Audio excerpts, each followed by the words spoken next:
Lecture du livre des Actes des Apôtres.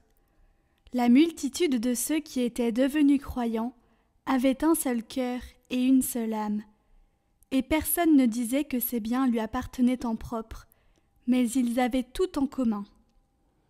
C'est avec une grande puissance que les apôtres rendaient témoignage de la résurrection du Seigneur Jésus, et une grâce abondante reposait sur eux tous. Aucun d'entre eux n'était dans l'indigence, car tous ceux qui étaient propriétaires de domaines ou de maisons les vendaient, et ils apportaient le montant de la vente pour le déposer aux pieds des apôtres. Puis on le distribuait en fonction des besoins de chacun. Il y avait un lévite originaire de Chypre, Joseph, surnommé Barnabé par les apôtres, ce qui se traduit « homme du réconfort ». Il vendit un champ qu'il possédait et en apporta l'argent qu'il déposa aux pieds des apôtres.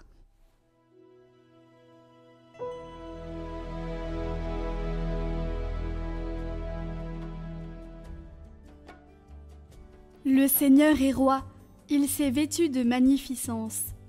Le Seigneur est roi, il s'est vêtu de magnificence. Le Seigneur a revêtu sa force. Et la terre tient bon, inébranlable. Dès l'origine, ton trône tient bon. Depuis toujours, tu es. Tes volontés sont vraiment immuables. La sainteté emplit ta maison. Seigneur, pour la suite des temps.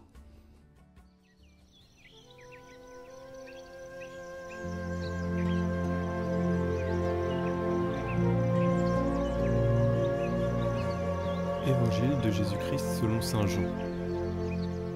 En ce temps-là, Jésus disait à Nicodème : Il vous faut naître d'en haut. Le vent souffle où il veut. Tu entends sa voix, mais tu ne sais ni d'où il vient, ni où il va. Il en est ainsi pour qui est né du souffle de l'Esprit. Nicodème reprit : Comment cela peut-il se faire ? Jésus lui répondit : Tu es un maître qui enseigne Israël, et tu ne connais pas ces choses-là ? Amen, amen, je te le dis. Nous parlons de ce que nous savons, nous témoignons de ce que nous avons vu, et vous ne recevez pas notre témoignage. Si vous ne croyez pas lorsque je vous parle des choses de la terre, comment croirez-vous quand je vous parlerai des choses du ciel ? Car nul n'est monté au ciel, sinon celui qui est descendu du ciel, le Fils de l'homme. De même que le serpent de bronze fut élevé par Moïse dans le désert, ainsi faut-il que le Fils de l'homme soit élevé, afin qu'en lui, tout homme qui croit ait la vie éternelle.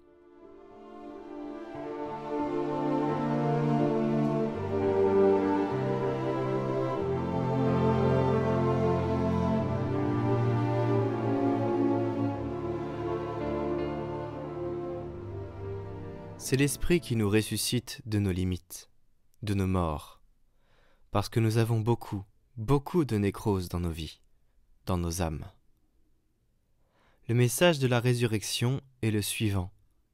De Jésus à Nicodème, nous devons naître de nouveau. Mais comment cela laisse-t-il de la place à l'Esprit ?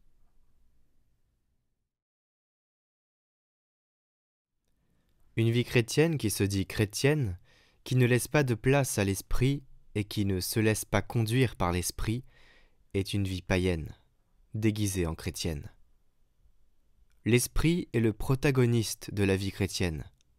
L'Esprit, l'Esprit Saint, qui est avec nous, qui nous accompagne, qui nous transforme, qui gagne avec nous.